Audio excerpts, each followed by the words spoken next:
welcome to Sears Snack Sandwich. Today I'm going to take a quick look at Blueberry.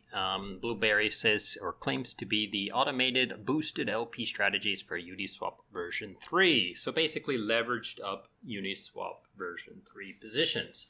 Now there are some protocols doing this already, but this protocol has a couple little things that kind of set it aside. Now someone asked me to take a look at this because they had seen it and they had asked me some questions and I didn't have some answers for them, so I decided to look. Now unfortunately there's not a whole lot to read. Basically it's very new. There's no live product, as you can see. There's no, coming soon here. If you go to the Discord, they're still trying to build up their community and so forth. But they do have a couple articles on their Medium here, and I'll link to this article, and you can kind of go inside and look. They have some clever ideas. These, if you go down through this first article, these tenets of risk management they're interesting, right? And they are smart, and it does make sense. So I do have a flowchart for you to explain this to you based on my understanding, but know that I've only read the articles that they have, which are these ones here, these 4 articles, as well as this just Google Docs here that I have. And that's it. I asked a couple questions inside the Discord, but I haven't got my answers yet. So I'm making a few assumptions when I make this video and when I make the flowchart, but this is the best I'm going to do. So let's go over to the flowchart and figure out what I think is Blueberry and what they're planning to do. Okay, so here we are on the flowchart. We have dollar bill and boosted bill. This could all be one actor, but I'm going to use 2 just to kind of separate the 2 kinds of players that can participate in this ecosystem, okay? So here we have dollar bill, of course, risk adverse, and boosted bill, who's crazy, who just wants to do degen lever up, right? So the first thing we have here is a dollar bill can supply any of these assets that are, currently whitelisted. There might be more, there might be less when it actually goes live, but this is what the article says that are these assets. So in this case, he's gonna take advantage of USDC. So he deposits USDC into the protocol, and during this first 2-month bootstrapping phase or whatever, there's going to be a 2-month lock on this USDC. Now, after the 2 months, there is no lock. You can come and go as you please. But during this first initial phase, they're going to lock. If you put your money in there, you get locked for 2 months. Or if you do decide you want to pull out your money before 2 months, then you will pay a 1% fee. And the point is just to kind of bootstrap and stabilize the protocol. This makes sense, I think. I think Gearbox did the same thing, right? Now, what will he gain for putting his assets in here? Well, the first thing he will gain is these Blueberry tokens, right? So they're Blueberry tokens, but they're calling them baby Blueberry tokens. So it's basically a 1-year vesting token that vests for a year. And you can sell it, but so that's what he's going to. The first benefit he's going to earn is this Blueberry token vesting for 1 year. Now he can sell it at any time. He can claim those Blueberry tokens and sell them. And if he decides to sell early, then he gets taxed. Let's say there's 365 tokens that he should get, but he does it after 300 days. So 65 tokens are left over, and those will be sent to the other baby Blueberry holders as well as the Blueberry holders. So they're going to be given to those people who didn't sell, basically, which makes sense. So he can sell on Uniswap, and there will be an LP at some point, Uniswap version 3 LP of USDC and Blueberry, and he can sell them when he decides he wants to do that, right? Okay, so along comes dollar boosted bill here, and he's going to supply some USDC as collateral, and because he's supplying these as collateral, other people can borrow them as well. So he's going to gain these baby blues just like dollar bill here, right? Now, let's say he could supply any of these as collateral and use that as collateral to open these positions. But in this case, I'm going to use USDC because it's just more simple to understand the concept. So let's say he uses USDC to borrow more USDC and buys ETH. Now he's long ETH, 3x ETH. And then he uses those 3x ETH to buy ST ETH. So now he's gaining yield on STETH, hoping STETH will continue to stay on par with ETH or go up in value versus ETH. And then he's getting that yield. And then when he decides to unwind, he can sell the ETH back to USDC, sell the STETH back for ETH, pay back his ETH, then sell that ETH for USDC and reap the benefits of this leveraged up long. Now, this is, of course, a long, so he's taking a bet that the value of ETH will go up from this point.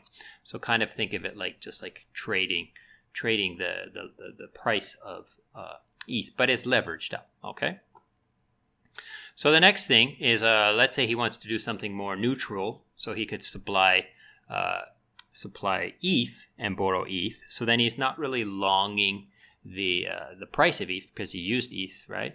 But he then can just basically delta neutral yield from this. Now there are other whitelisted opportunities. This is just the one I chose to illustrate the possible choices.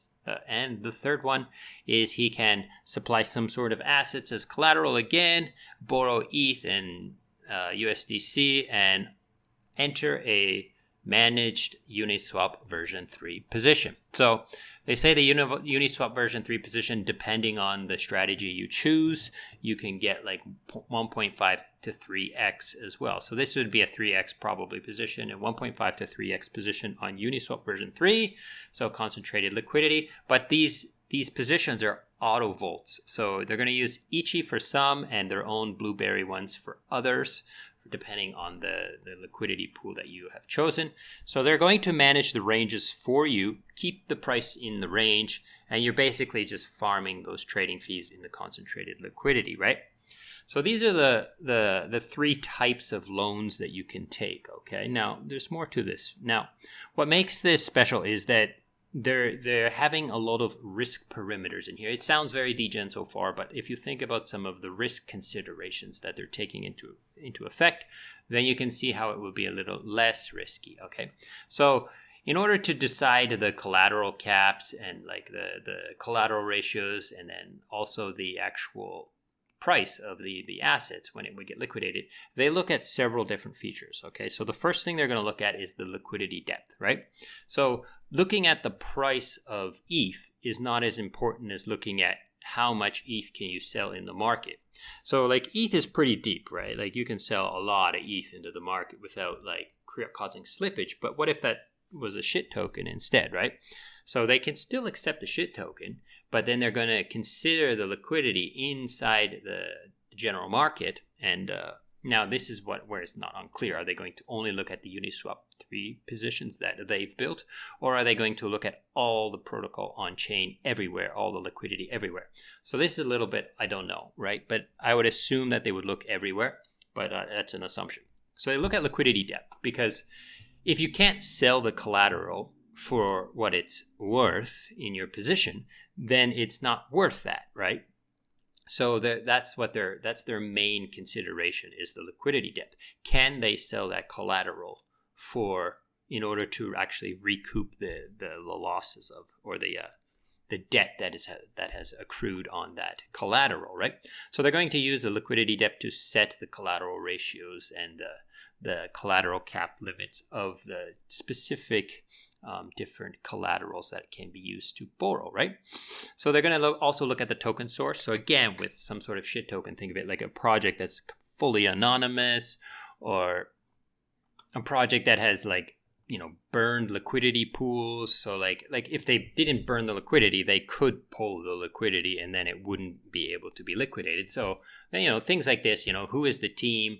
Did they burn their liquidity tokens?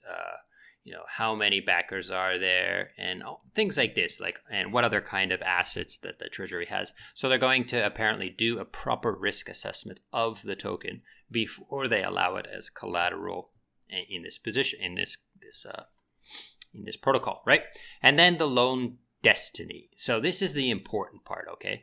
Now they're only whitelisting certain strategies. And, of course, as time progresses, this list of strategies will continue to increase. But at first, they're going quite conservative and only using strategies that are dependable to some extent and not easily going to just disappear in the next couple of days, right? So these three concepts are what they're going to use to assess the value of that collateral, as well as whether or not that collateral should be whitelisted as collateral or not, and then also where those loans can go. These are three tenets that I think are quite important for this kind of protocol, right? And we do see these kind of coming up more and more in DeFi protocols that I've covered in the past and looked at and so forth. So moving on. So now they have this thing that they talk a lot about, and it's called community-owned liquidity. And you can find this inside those articles as well. And they do talk about it in quite a lot bit. So communities, like projects or communities, they have tokens because it's easy to print a token. Like Caesar, I can print a token right today if I wanted. But the problem is, building liquidity for this token, because I can print tokens, but I don't have a whole bunch of USDC to pair with the token to make a liquidity pool.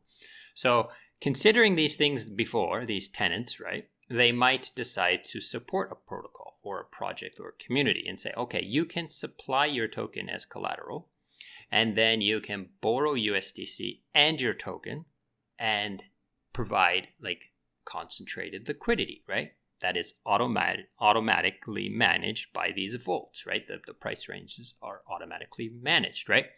And then, so some of the things that make this possible is like you can use a very low collateral ratio. So this is possible. Like you could put like a ton of tokens in here. Let's say this token's worth $1 and you put 100,000 tokens in here and you just borrow 10,000. And then you borrow 10,000 USDC and you make a position that's worth $20,000. Now, that's not ideal. Like maybe you want to go hundreds of thousands or maybe even $1 million, but you get the idea. Like you can very highly over collateralize it and so forth. And I'm not sure if these will probably also get Blueberry depending on like whether or not they decided to allow this to be used for Blueberry. Now, other people can then join you in this position as well, right? So, dollar bill can come or boosted bill can come with some USDC, borrow the Caesar token and the USDC and add to this position, right? Now, one of the benefits of this is because it's a Uniswap version 3, there's a lot of people farming Uniswap version 3 positions because they're lucrative. They make you money, but it's real yield. It's not inflation. So the point of these community-owned liquidity pools is that you don't need to incentivize them with tokens. You don't need to buy people's liquidity, like rent it, because you're going to get a decent enough liquidity as long as there is trading volume and so forth. So that pretty much covers what I understand of this protocol. But I do want to, I did forget. Yeah, there are, of course, liquidations. So the liquidators will come and still liquidate positions that are, fall underwater.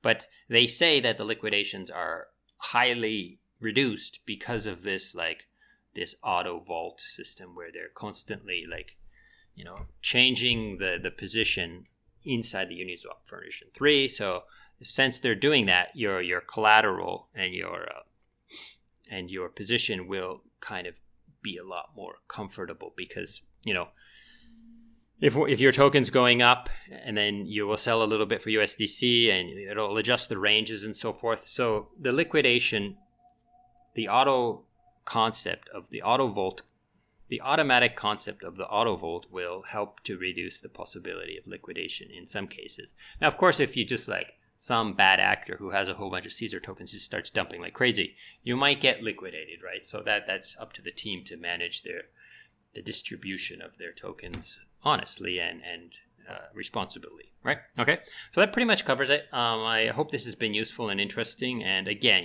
join their Discord, ask more questions, verify some of the things I said because I have taken some guesses and some liberties on what I'm saying here is the fact, okay? So again, these are my opinions. This is just kind of what I understand and do your own research, okay? Thank you so much for watching and goodbye.